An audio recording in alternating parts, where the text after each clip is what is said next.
en esta hora. Gloria a Dios. Déselo fuerte, hermano. Aleluya, es para el Señor. Bendito Dios.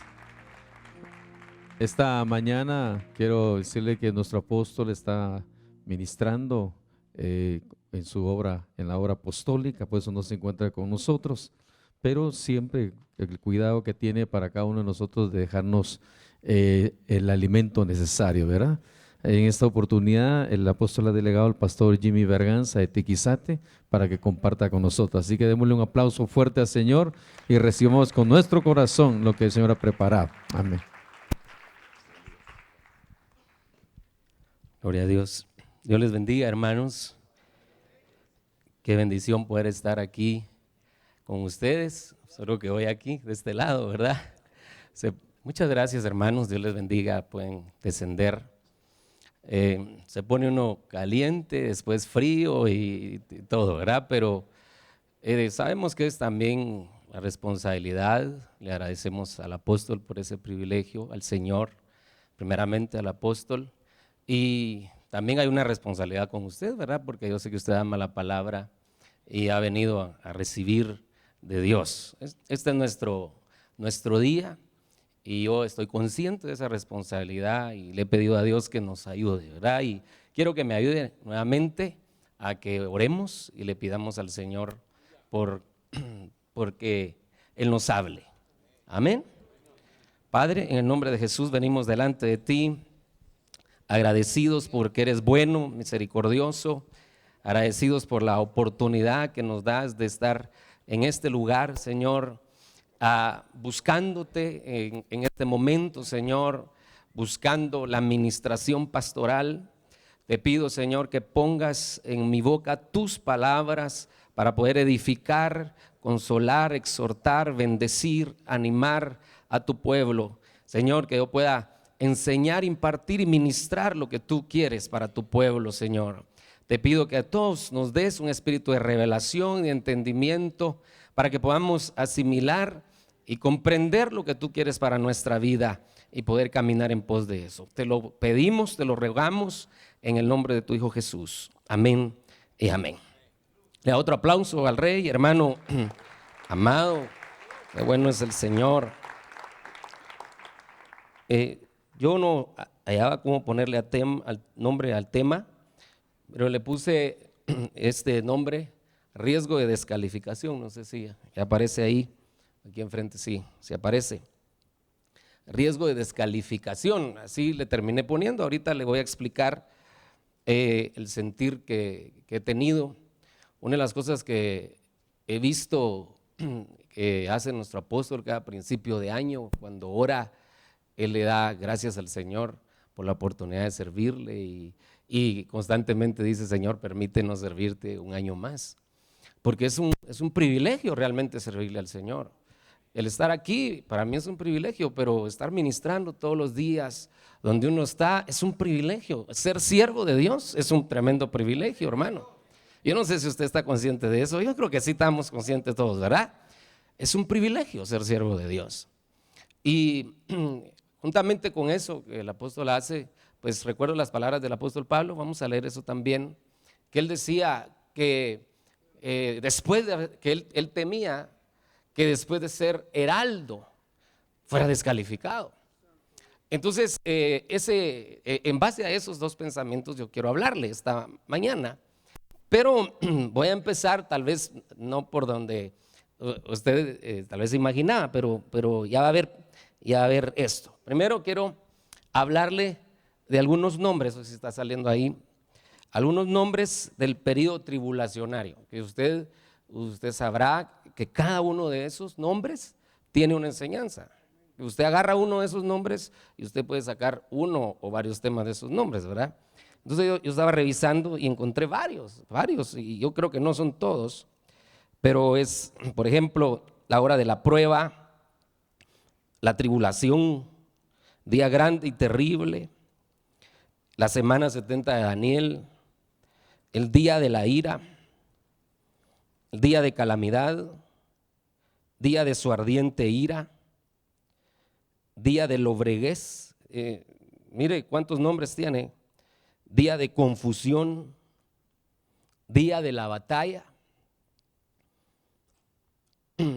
día ardiente como un horno, día de Jehová, angustia de Jacob, día de tinieblas, día de angustia, día de destrucción, día de desolación, día de venganza. Solo ahí, hermano, hay un tema porque dice, me vengaré de mis enemigos, ¿verdad? Y uno podría ver quiénes son los enemigos de Dios. Ahí sale un tema porque es el día de la venganza, el día de terror. Pero yo dejé de último que es donde quiero introducirme, que es las tinieblas de afuera. Ese es otro nombre que recibe la tribulación. Pero ese nombre lo recibe solo en el libro de Mateo. El libro de Mateo es un libro,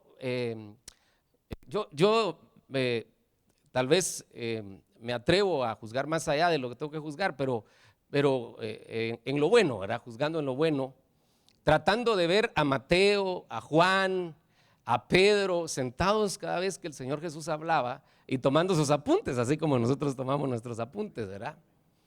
Y yo veo en Mateo que hay una inclinación hacia lo escatológico. De hecho, usted mira Mateo 24, hay una riqueza escatológica ahí, ¿verdad? Que ciertamente hay en toda la Biblia, pero Mateo 24 es muy especial con respecto a varias preguntas que el Señor contesta. Solo ahí el Señor está contestando 3 preguntas que ellos le hacen, ¿verdad? En Mateo 24. Entonces yo veo a él orientado hacia lo escatológico, y él es el único, en Mateo es donde uno ve ese nombre, las tinieblas de afuera, y uno lo ve 3 veces, nada más. Mateo es el único libro donde aparece así, y uno solo lo ve 3 veces. Entonces quisiera que revisáramos esas 3 veces donde aparece ese nombre. Pero antes quiero decirle que las tinieblas de afuera era un término, según algunos comentaristas que han estudiado, han visto por qué se utilizó ese término, ¿verdad?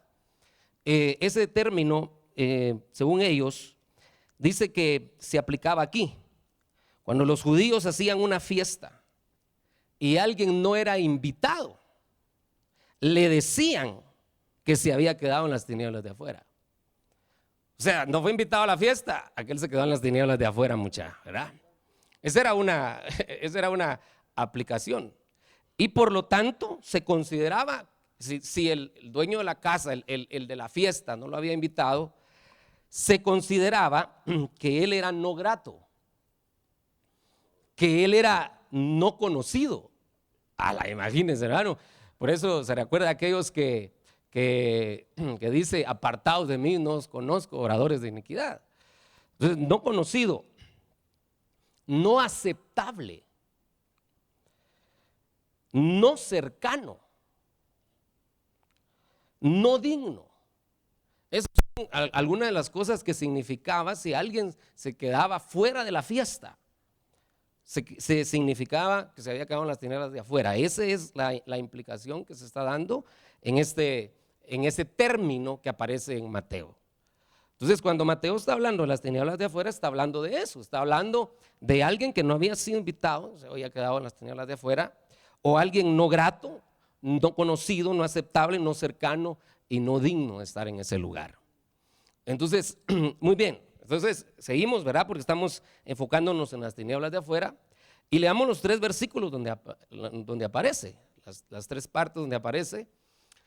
Una de ellas es en Mateo 8:10, que dice: al oírlo Jesús se maravilló y dijo a los que le seguían: en verdad os digo que en Israel no ha hallado en nadie una fe tan grande.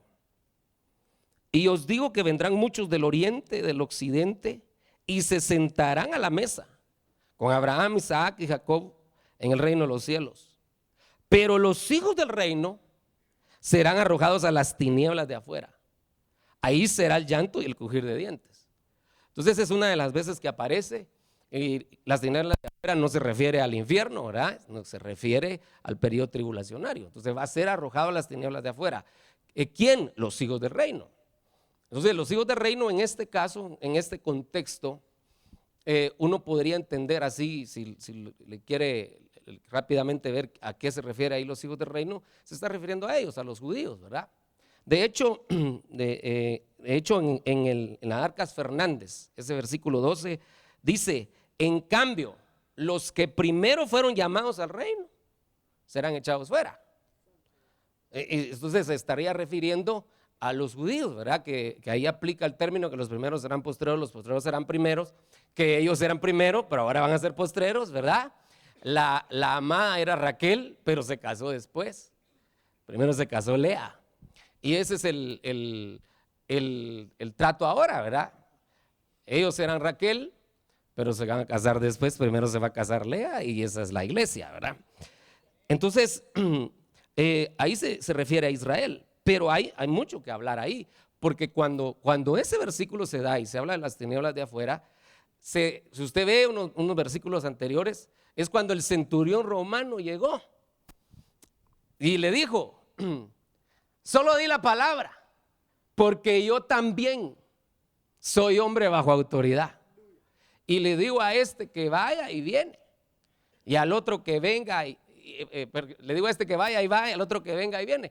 Entonces el centurión aplicó los principios que se aplican en el ejército de orden y de reconocimiento de rangos, lo aplicó para el reino. Entonces él entendió que en el reino no se trata de hacer cada quien lo que quiere, sino que hay orden, ¿verdad? Aunque todos hemos sido lavados con la sangre de Cristo, eso es innegable, ¿verdad? Que cuando hablamos de la gracia, todos valemos lo mismo, porque todos valemos la sangre de Cristo.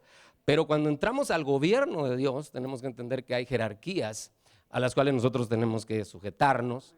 Y eso es lo que el centurión aplicó los principios donde él estaba, donde se movía en el ejército, los aplicó al reino. Entonces estamos hablando de orden, de reconocimiento de autoridad. Y luego el Señor compara eso que él entendió y confiar en la palabra también del que lo iba a dar, lo compara y dice: no ha hallado fe. No ha hallado fe tan grande. Mire cómo relaciona lo que el centurión estaba diciendo con la fe. Entonces uno puede relacionar la fe de muchas maneras, pero la fe siempre nos va a llevar, según Hebreos 11, siempre nos va a llevar a algo práctico. No solo de decir tengo fe o creo, sino nos lleva a algo práctico. Y entonces aquí lo práctico que el centurión entendió, los principios del reino, y eso lo compararon con fe, ¿verdad? Muy bien, no me quiero detener mucho aquí, aunque se podría ahí hablar de eso, pero recuérdese, es cuando el centurión llegó y entonces dijo: este entendió y los hijos del reino no han entendido. Entonces los hijos del reino, y el centurión era gentil, entonces los hijos del reino serán echados a las tinieblas de afuera. Entonces entendemos que los judíos, que los amamos y los bendecimos, pero si no se convierten a Jesucristo, entonces ellos tendrán que quedarse al periodo tribulacionario. Amén. Sí me está dando a entender, ¿verdad? Esta es la primera vez que aparece. La segunda vez que aparece es en Mateo 22, 12. Y le dijo: amigo, ese es el etairo, ¿cómo entraste aquí sin traje de boda? Y él enmudeció. Entonces el rey dijo a los sirvientes: atadle las manos y los pies y echadlo a las tinieblas de afuera. Y ahí será el llanto y el crujir de dientes. Otra vez, tinieblas de afuera. Esa es la segunda vez que aparece. Y esa palabra amigo también solo la usa Mateo. Solo la usa Mateo. Estuvimos revisando, creo que se me va el nombre ahorita, creo que es la Septuaginta, que se escribió toda en griego del Antiguo y Nuevo Testamento, así es, ¿verdad? Y al buscar la palabra griega esta, etairos, en la Septuaginta uno sí puede encontrar algunos etairos en el Antiguo Testamento. Pero en el Nuevo Testamento el único que utiliza esa palabra es Mateo. La utiliza 4 veces él. Pero aquí se refiere a ese etairo. Bueno, usted ha oído de los etairos, ¿verdad? Amigos solo bullas, le decimos nosotros, ¿verdad? Amigos sin compromiso con uno, solo interesados.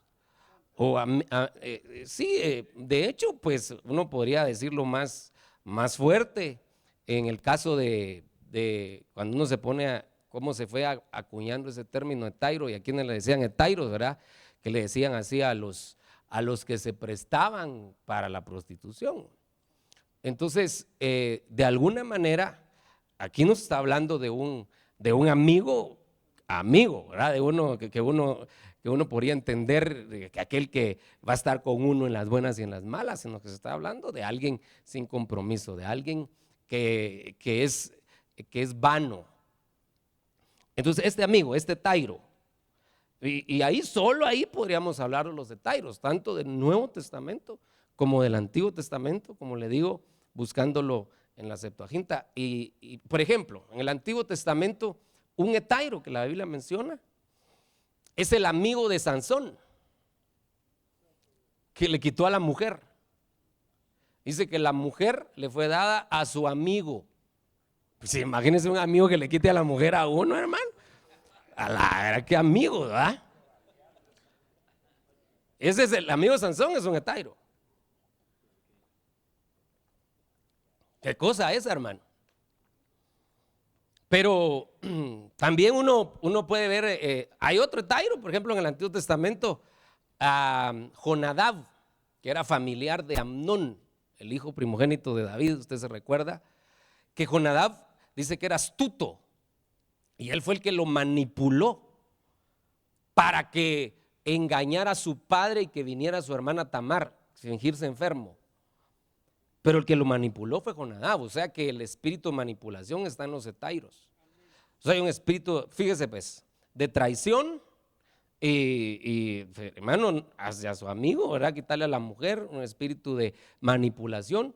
Y en el caso de Judas, que también, ese sí se menciona aquí, que fue un etairo, que ese está en el Nuevo Testamento, traicionó a su autoridad. Entonces se recuerda que el problema de él era también el reconocimiento de autoridad. Porque cuando estaban en la mesa y el Señor les dice, uno de ustedes me va a entregar, todos dijeron, ¿seré yo, Señor? Y el único que cambió la frase fue Judas y dijo, ¿seré yo, maestro? Entonces no había un reconocimiento, ¿verdad? Esos son los etairos. Y a veces nosotros, pues eso se lo hemos hablado a la iglesia. Yo sé que en algún momento usted ha tocado esto, pero el punto es que el etairo no puede quedarse adentro. Ahora, note que ya entró. Ese pasaje yo lo entendí hasta que nuestro apóstol habló del bimá de Cristo. Hasta ahí lo entendió, porque antes yo no lo lograba captar. ¿Cómo es que entró si no era digno de entrar? ¿Será que a Dios se le cuela a la gente? Era lo que uno pensaba, ¿verdad? Pero ya cuando el apóstol habló del bimá de Cristo, todos nos presentaremos ante el tribunal de Cristo. Todos. Claro que aquí será un abrir y cerrar de ojos, ¿verdad? Hasta aquel hermano que usted cree que ese es un gacho y que ese no es digno de ser arrebatado, hasta él va a estar ahí, ¿verdad? Todos vamos a estar ahí en el tribunal de Cristo, solo que ahí unos van a ser aplaudidos y otros van a ser regresados, tanto de la iglesia como siervos de Dios, hermano. Entonces, es que ese bimá de Cristo es una cosa impresionante, porque dice, he aquí yo vengo pronto, el Señor Jesús, y mi galardón conmigo para recompensar a cada uno según sea su obra. Entonces, porque hay gente que dice, no, ya soy salvo. Si no, la Biblia dice que el que cree es bautizado es salvo. Sí, es salvo, ya fue aprobado en el bimá del Padre, pero el bimá del Hijo es por obras. Bueno, entonces, estamos hablando entre pastores, yo sé que usted maneja esos temas, pero luego aquí dice que entró sin traje de boda. Entonces, otro problema del etairo es que entra como le da la gana. Como le da la gana. Y aquí nosotros podríamos aplicarlo doctrinalmente. Los etairos son los que quieren que la doctrina se ajuste a ellos y no ellos ajustarse a la doctrina, ¿verdad? como ese en el caso de la iglesia moderna, que se está ajustando la doctrina a los jóvenes, ¿verdad? ¿Cuál es la música que le gusta a los jóvenes? Hoy es el culto de varones. ¿Qué le gusta a los varones? Nos gusta mariachis, entonces pongámosle mariachis a los varones, ¿verdad? Entonces es ajustar las cosas a como las personas lo quieren. Pues yo entro así y así, si Dios quiere, así. No, uno tiene que decir, Señor, ¿y cómo quieres tú que entre? ¿Cómo es el traje que tengo que tener? Pero obviamente el traje de boda nos habla de la doctrina que se predica, que es la doctrina del arrebatamiento. También nos habla, y ahí, solo ahí se puede sacar otro tema, hermano, que uno tiene que estar dispuesto a quitarse sus ropas para ponerse una nueva ropa, ¿verdad? Y en la Biblia se habla de muchas ropas contaminadas, ropas de lepra, ropas, por ejemplo, mezcladas con lana y vino, que sería indefinición. Ahí uno puede ver diferentes vestiduras que uno tendría que estar dispuesto a quitarse para poder entrar adecuadamente. Porque no se trata de entrar, si somos salvos vamos a estar en el bautismo de Cristo, pero que no nos vayan a ver como un etairo y no pues, sin el traje adecuado, ¿verdad? Muy bien, entonces él también terminó en las tinieblas de afuera. Pero vamos al tercero, porque aquí es donde quiero hacer el link con los pensamientos que le hablé al principio, ¿verdad? Y el tiempo, pues queremos que nos alcance para eso. Mateo 25, 29, esa es la tercera vez que aparece. Porque todo el que tiene,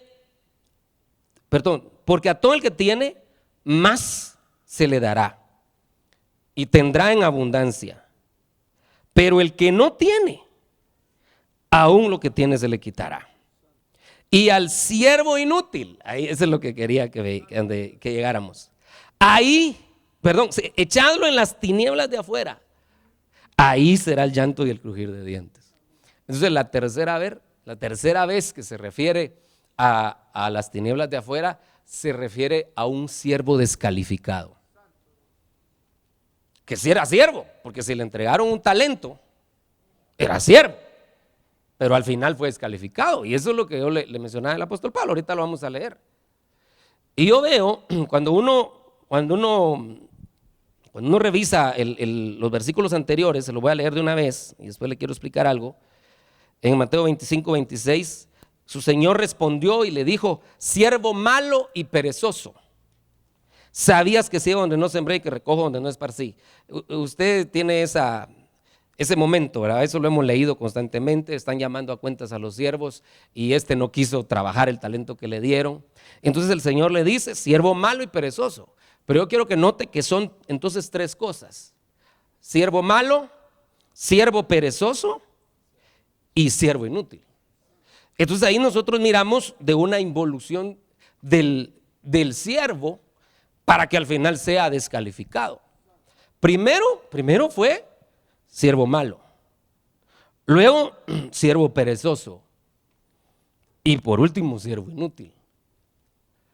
Ese siervo malo, la palabra ahí es la palabra ponero, que se traduce de varias formas: pecaminoso, malvado, dañino, degenerado de su virtud original, dice una traducción. Entonces estamos hablando de una persona que perdió la visión, empezó a cambiar sus métodos, qué sé yo, y no le dio importancia a su llamado, así comenzó. Pero luego cayó en la pereza. Mire, yo no soy quien para juzgarlos, y yo soy pastor también, hermanos, y perdone, yo no sé si a usted le pasa, pero cuando predicamos en la iglesia, debería ser así, que todo lo que prediquemos nosotros lo vivimos, y por eso se lo estamos diciendo a los hermanos. Pero realmente no es así. O si es así, discúlpeme si lo estoy juzgando mal, hermano, pero lo estoy diciendo por mí. Hay cosas que uno enseña y todavía no ha llegado a esos niveles, ¿va? Entonces uno tiene que enseñar con temor. Entonces si en la iglesia uno sabe eso, Eso es que uno también a veces no le pasa el hacha a los hermanos así de una vez, ¿verdad? Porque uno es misericordioso, hermanos, y uno, no más que Dios, pues, ¿verdad? Pero uno sabe. Y no somos nosotros también de carne y hueso, pues. Bueno, le hice este paréntesis porque ¿quién soy yo para decirle a usted algo que lo va a sentir mal, man? Por favor, no se me va a sentir mal. Pero sí quiero hacerle una pregunta, no para que me la conteste, sino para que nos analicemos. ¿Qué tan diligentes somos con lo que Dios ha puesto en nuestras manos? ¿Qué tan esforzados somos? ¿O somos gente que hemos descuidado nuestro ministerio, nos hemos vuelto perezosos? Eso habría que verlo, ¿verdad? Porque lo que Dios haya puesto en nuestras manos, hagámoslo bien. Hagámoslo bien. Porque lo que el Señor le dice a los otros dos siervos que sí fueron aprobados es, siervo bueno y fiel. Y otra versión dice, bien hecho, siervo bueno y fiel. En lo poco fuiste fiel, en lo mucho te pondré. Entonces no se trata de que lo que tengamos en las manos sea mucho o poco, sino que se trata de ser diligentes con lo que pusieron en nuestra mano, que no seamos perezosos. La palabra ahí es ognero, y que también se traduce como negligente. Pero luego la palabra siervo inútil, esa palabra es una palabra que quiere decir no necesario. Ok, no quisiste, manejaste lo que yo te di sin responsabilidad, entonces ya no te necesito. No necesario, ya no hay necesidad de ti. Entonces nosotros, hermanos, somos necesarios, gracias a Dios. Ahí donde el Señor nos ha puesto somos necesarios, pero no somos indispensables. Si nos ponemos los moños, vaya, así estamos, voy a poner a otro, ¿verdad?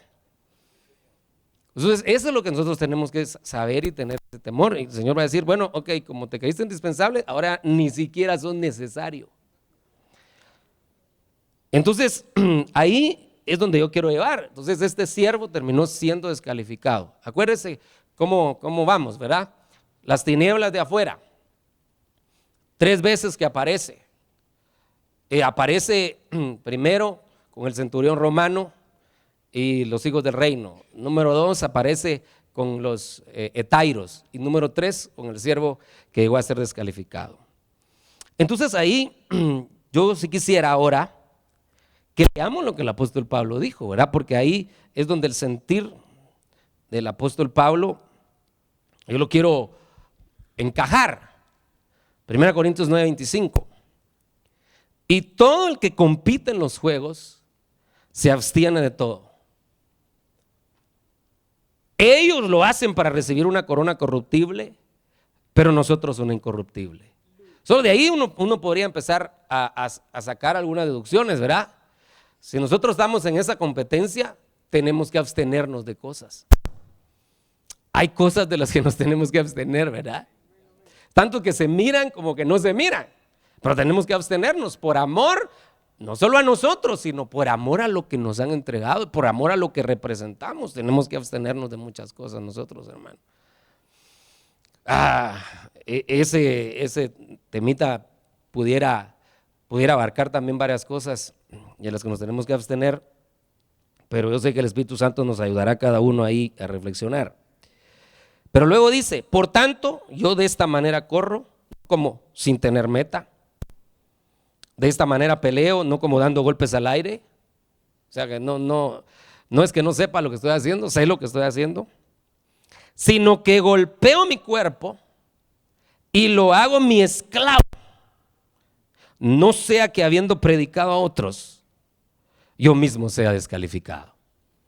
Pues estamos hablando del apóstol Pablo, hermano, perdone, pero por lo menos yo no creo llegarle ni a los pies al apóstol Pablo. Ese es un tremendo hombre de Dios, la revelación. Si conoció el paraíso, hermano, conoció el tercer cielo, ¿verdad?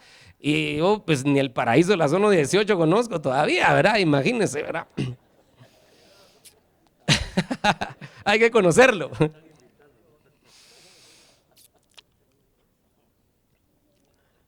Ay, no. Pero le voy a leer ese versículo. Versículo 27, se lo quiero leer en otra versión, la Reina Valera 60, que es una conocida. Dice, sino que golpeo mi cuerpo y lo pongo en servidumbre, no sea que habiendo sido heraldo para otros, yo mismo venga a ser eliminado. Entonces parece descalificado, eliminado. Entonces ya son dos palabras que se pueden utilizar para revisar eso, ¿verdad?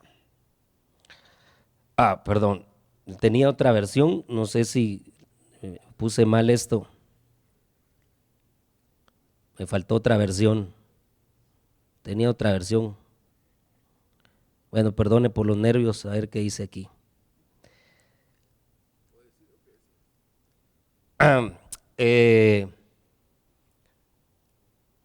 Búscame la Biblia al día, a ver si, pues si no seguimos, porque todos también el tiempo se nos, es que les estaba mostrando, no, entonces era otra, es que le quería mostrar algunas palabras que uno puede utilizar para buscar siervo, lo que pasó con los siervos, la palabra eliminado, la palabra descalificado y otras palabras. Entonces uno puede comparar las versiones y qué palabra aparece ahí al final.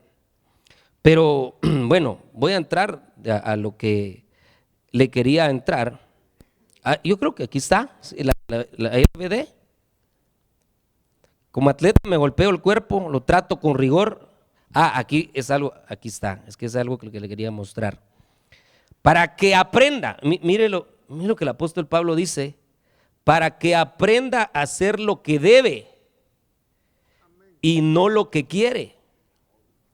Eso en lugar de decir, cuando hablamos de abstenernos, ¿verdad? Dice que lo que tiene que hacer es uno aprender a hacer lo que se debe y no lo que se quiere. Pues es un aprendizaje constante, ¿verdad?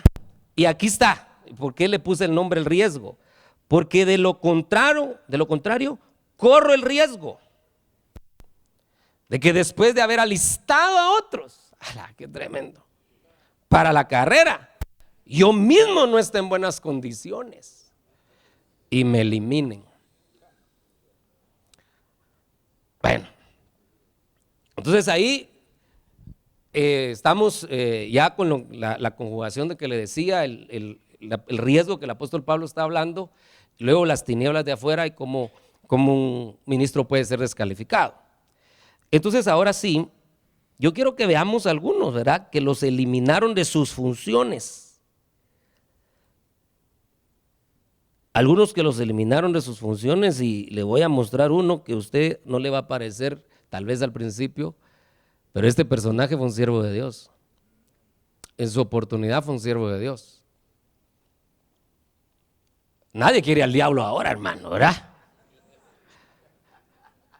Pero tuvo su oportunidad, tuvo su gloria, tuvo su momento, tuvo su delegación de parte de Dios. Sí, era un querubín protector. Entonces yo me quiero remontar a cuando él era siervo, y ahí quiero que vean algunas cosas que pasaron. Solo con él, su caída, no se podría detener mucho. Pero dice, a causa de la abundancia de tu comercio, te llenaste de violencia y pecaste. Y yo pues te he expulsado por profano del monte de Dios. Y ahí la palabra que quería que viera. Y te he eliminado, querubín protector, de en medio de las piedras de fuego. Entonces lo descalificaron, lo eliminaron. ¿Qué fue lo que vieron? Dice que se volvió un profano. Y nuestro apóstol allá en Retiro de México estuvo hablando de la profanación. Y pues yo, por los hermanos que no fueron, le voy a poner aquí algunas cosas y la batería del micrófono, ¿verdad? Se los voy a poner rapidito, hermano, porque tenemos que avanzar.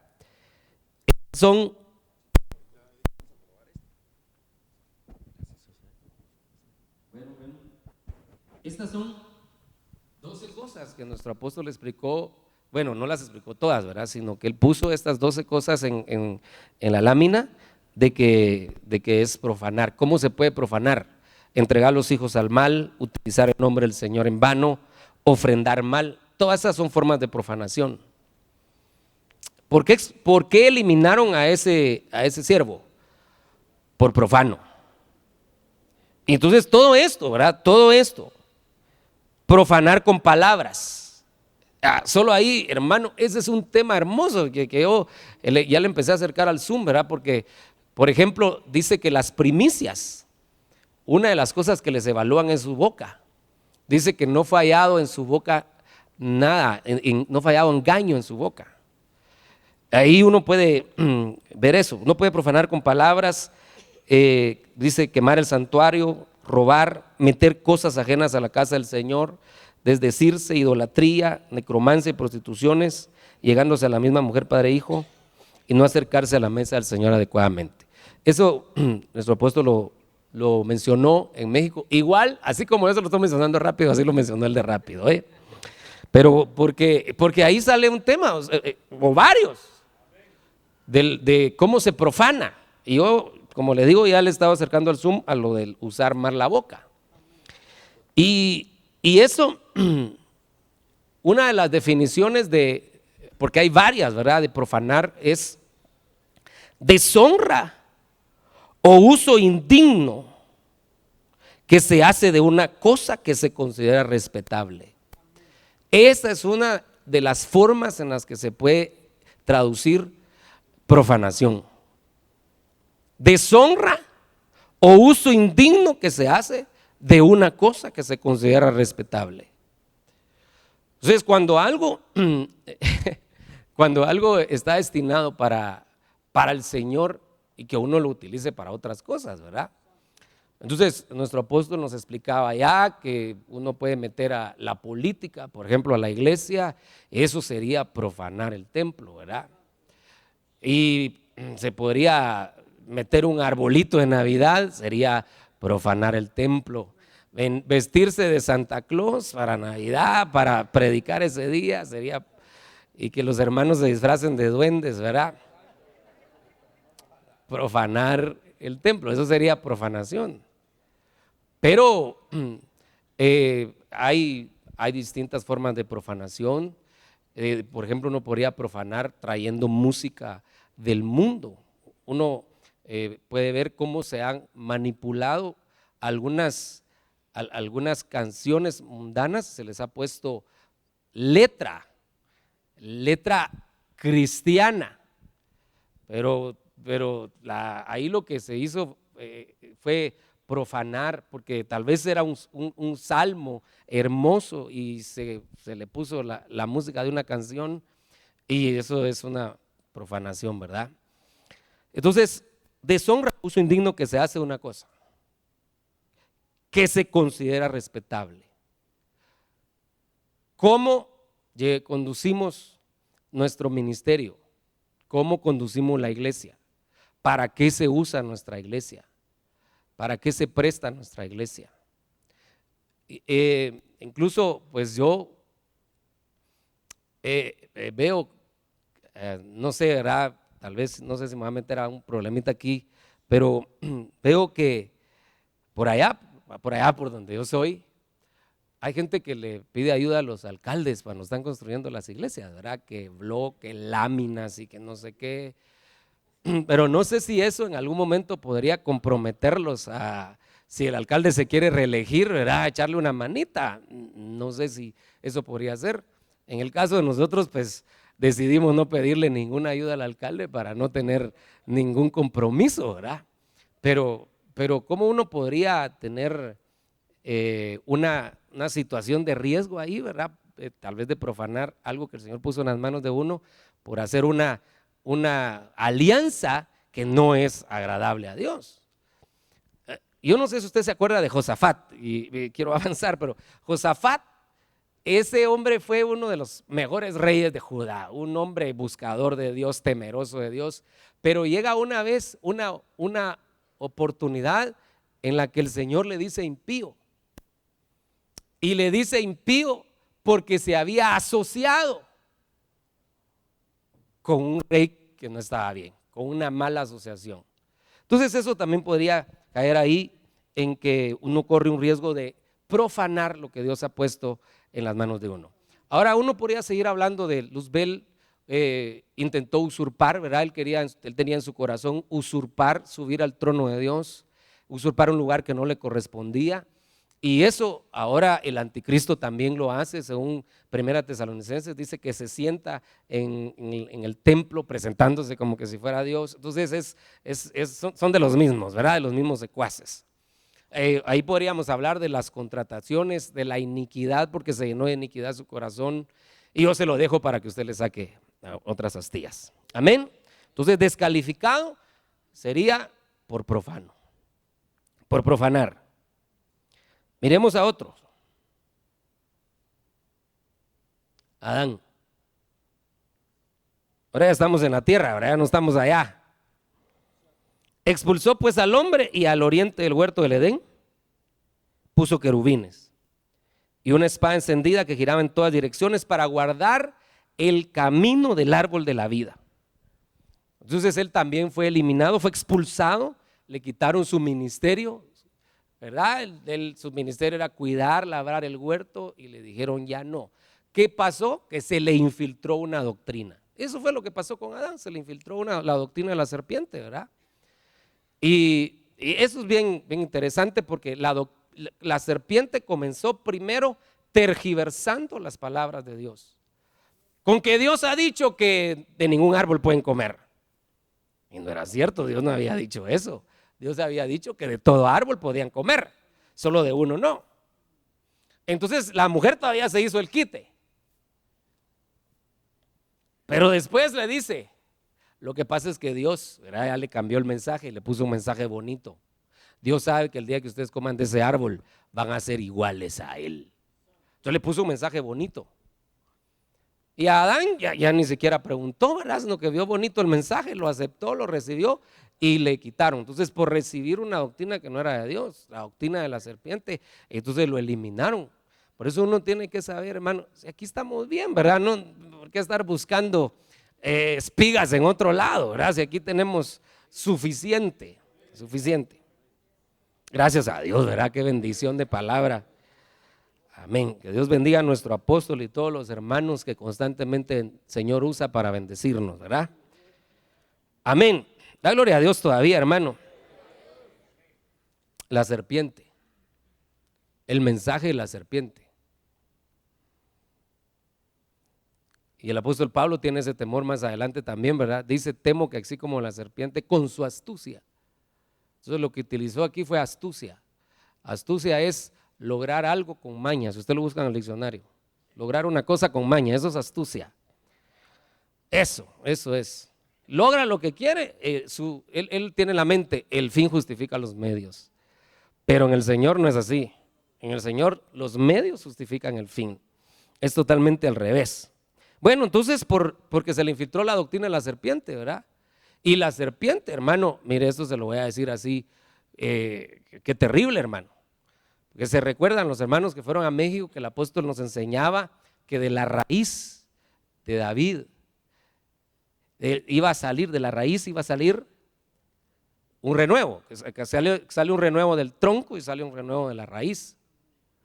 Y entonces yo me fui a revisar ese tipo de situaciones y resulta que más adelante dice que de la raíz de la serpiente también sale un dragón. Fíjese qué cosa, o sea que también sale un renuevo de la serpiente. Y el renuevo es un dragón, y cuando uno lo mira en Apocalipsis, justamente la serpiente está como dragón.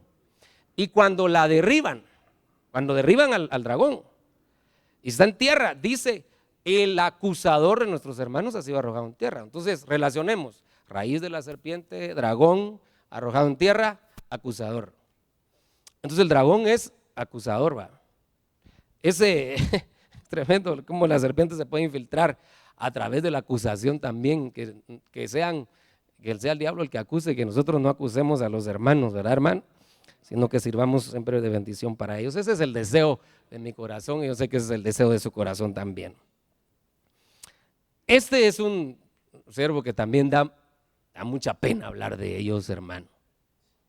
De verdad, mucha pena porque son tremendos siervos de Dios.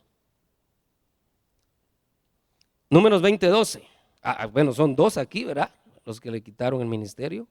Y el Señor dijo a Moisés y a Aarón, porque vosotros no me creísteis a fin de tratarme como santo ante los ojos de los hijos de Israel. Por tanto, no conduciréis a este pueblo a la tierra que les he dado. Entonces los quitan del ministerio a los dos. A los dos. Entonces Dios les había dado hermano, que siervos de Dios. Yo no sé, hermano, yo me pongo en los pies de Moisés cuando el Señor le decía, anda donde Faraón y le vas a hablar que deje ir a mi pueblo, ¿verdad? Y cómo Moisés titubeó. Porque a veces uno dice cómo Moisés no le creyó a Dios y así se pone uno, ¿verdad? Pero yo me pongo en los zapatos de Moisés, hermano. Es que no iba a ir a hablarle a cualquiera. Pero se le fue a hablar, se enfrentó a Faraón. Y todo lo que Dios hizo, los milagros, las maravillas, las señales que Dios hizo. Qué hombre, hermano ese. Qué hombre de Dios. Y luego que saca al pueblo de Israel de Egipto, abre el mar y el pueblo de Israel sigue alegando y poniéndose los moños en el desierto. Y hubo una ocasión que el Señor le dijo, te cambio todo el pueblo y te doy un pueblo nuevo. Yo le aseguro que tal vez yo hubiera dicho, amén Señor, por favor, ¿verdad? Rapidito. Porque es que ya lo estaban fastidiando mucho al pobre Moisés. Pero Moisés dijo, Señor, no hagas eso, porque ¿qué van a decir de ti que los sacaste de Egipto solo para matarlos en el desierto? Y entonces el Señor le dice a Moisés, ok, está bueno. Entonces voy a enviar un ángel para que vaya contigo y los conduzca a la tierra prometida. Fíjese cómo el Señor le dice. Y Moisés se la agarra en el aire y dice, no Señor, yo no quiero un ángel. Yo quiero que tú vayas con nosotros. Si tú no vas con nosotros, no nos movemos de este lugar. Fíjese cómo Moisés, qué siervo de Dios, hermano. Y el Señor le dice, muy bien Moisés, está bien. Mi presencia irá contigo y te daré descanso, ¿verdad? Qué bien, ¿verdad? Gloria a Dios por ese siervo de Dios.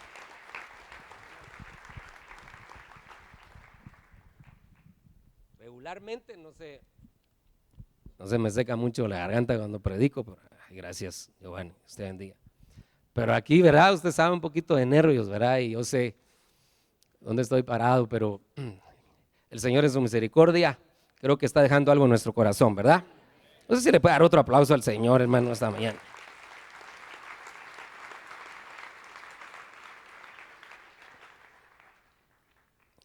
Siervos de Dios, pero llegó un momento en el que se descuidaron. Y estaba escuchando el tema del apóstol anoche, ¿verdad? Y él decía, no todos tienen el mismo tamaño de cordón umbilical, ¿verdad? Porque a Moisés solo una y afuera, hermano. Solo una. Ya Aarón ya llevaba dos porque había hecho el becerro de oro. Pero Moisés solo una. Y entonces digo yo, Señor, y que ten misericordia de nosotros, ¿verdad? Porque somos fallones, hermano. Le fallamos al Señor a veces, e incluso en esta hora, ¿verdad? Que hacemos, porque uno dice, las ovejitas nos ven a nosotros como, el pastor, yo quisiera ser como el pastor, ¿verdad? Porque solo nos miran en el púlpito. Pero realmente también me impactó lo que el apóstol dijo allá en México, cuando habló él de su hija. Y él dijo que su hija le había dicho que él era el único pastor al que le creía. Pero esa es su propia hija diciéndole a su papá. Y yo digo, Señor, yo quiero que mis hijos digan eso de mí, ¿verdad? Porque ellos están con uno de noche y de día, hermano. Conocen nuestros altibajos de carácter. Conocen hasta cómo le hablamos al perro, ¿verdad? Y al gato, y si somatamos las puertas, si no las somatamos, bueno, qué sé yo. Pero el punto es que lo quitaron. ¿Por qué? ¿Usted se recuerda? Porque cambió el método. Dios, mire, Dios la primera vez le había dicho que golpeara la roca, pero la segunda vez le había dicho que hablara la roca. Y entonces él, no es que cambió el método, él se mantuvo en su mismo método cuando Dios ya le había llamado a evolucionar. Entonces a veces el Señor nos llama a evolucionar, hermano, y como no evolucionamos, seguimos con los mismos métodos, podemos estar desafiando al Señor y poder estar en riesgo, ¿verdad? En riesgo de que seamos descalificados. Bueno, hermano, ya llevo 4, el siervo inútil, ¿verdad? Y luego ya nos metimos a hablar con nombres de Luzbel, luego de Adán y luego de Moisés. Pero déjeme leerle un último porque se me fue el tiempo. Elí. 1 Samuel 2:30. Por tanto, el Señor Dios de Israel declara: ciertamente yo había dicho que tu casa y la casa de tu padre andarían delante de mí para siempre. Pero ahora el Señor declara: lejos esté esto de mí, porque yo honraré a los que me honran y los que me menosprecian serán tenidos en poco.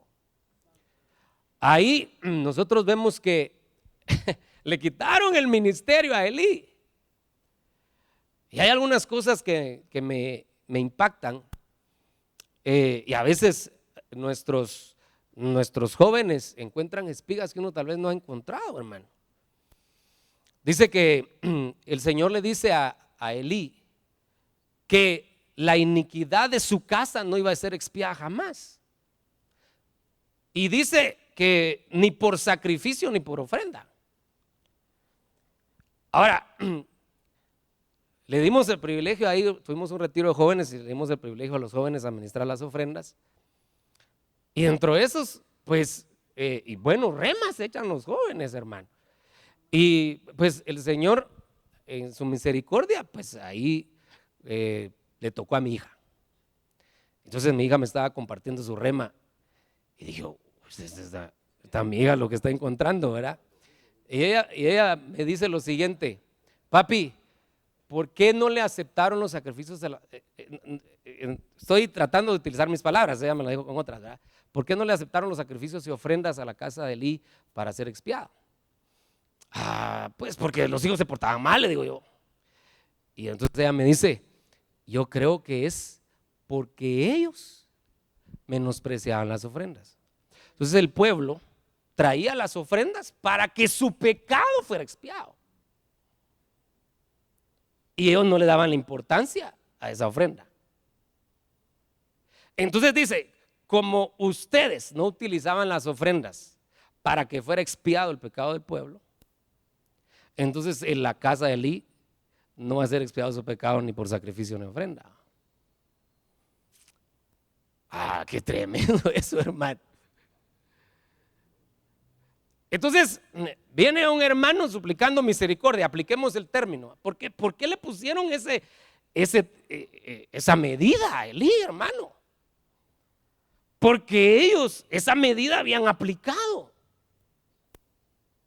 Porque para que el pecado del pueblo fuera expiado, el sacrificio tenía que ser adecuado y tenía que llevar los procedimientos adecuados.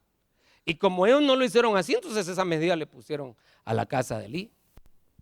Entonces déjenme sacar aquí una conclusión, porque aquí con esto quiero cerrar. ¿Qué medida aplicamos nosotros a veces a nuestra gente, hermano? ¿Será que esa medida que a veces aplicamos, esa es la medida que nos gustaría que nos aplicaran a nosotros, verdad? Porque nosotros tenemos, hermano, yo sé, usted es pastor, estamos hablando del mismo lenguaje. Tenemos casos que se presentan constantemente que tenemos que atender. Casos financieros, casos de infidelidad familiar, matrimonial, casos de hijos, padres con problemas con hijos, casos de pecados y en diferentes casos. ¿Cómo los atendemos y qué seguimiento le damos? Fíjese que yo le contaba al apóstol en el retiro en México, porque él habló del bautismo. Ya estoy terminando, hermano, yo sé que el tiempo se me fue, pero déjeme contarle esto. Y yo le decía que nosotros bautizamos a unos hermanos. Y se lo conté porque dije, a ver si el apóstol no me dice que hice mal, dije yo, ¿verdad? Bautizamos a unos hermanos que no son de nuestra congregación. Pero los hermanos nos buscaron Porque ellos llevan 10 años de ser cristianos y en su congregación no los bautizan. Bueno, no los bautizaban. Pero no puede ser posible, pero ¿por qué no los bautizan? El matrimonio, ¿verdad? Es que no estamos casados, solo vivimos unidos. ¿Y por qué no están casados? Sí, hermano, antes de venir a Cristo yo tuve otra mujer, el hermano, ¿verdad? Y yo me divorcié, me separé, pero no me pude divorciar y mi mujer esa mujer con la que viví no me quiere dar el divorcio. Entonces, después me junté con ella y así venimos a Cristo. Pero no he podido arreglar mi situación y por eso no me han bautizado. Yo digo, santo Dios, el pastor lo que le está negando a sus ovejas, qué terrible, qué cosas en las que uno se puede meter por no darle el seguimiento adecuado a cada caso, ¿verdad? Y si uno no puede dárselo, pues pedir la guianza ahí con nuestra autoridad, con nuestra cobertura, pero darle el caso, el seguimiento con temor delante de Dios, porque con la vara con que midamos, con esa vara nos pueden medir. Y eso le pasó a Elí.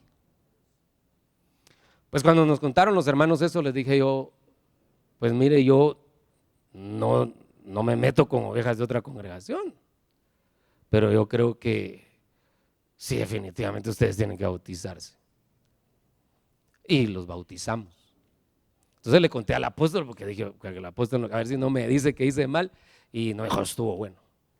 Porque después de 10 años, hermanos, sin bautizarse.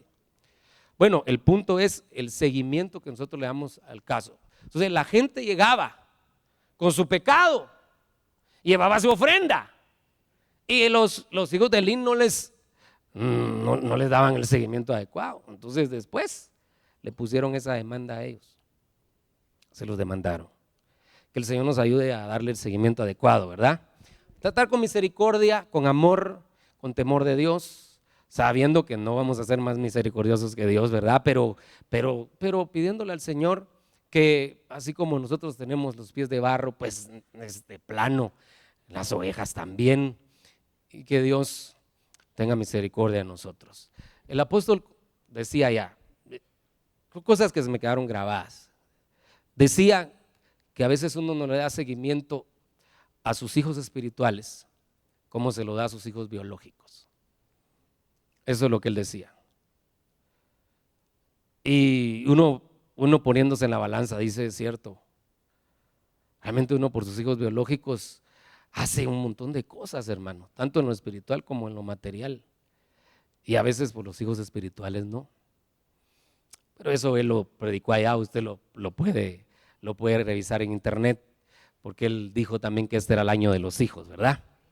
Muy bien, entonces quedamos aquí con Elí, que le pusieron la demanda que ellos le estaban poniendo al pueblo, se lo demandaron por no administrar adecuadamente los casos que exponían en sus manos.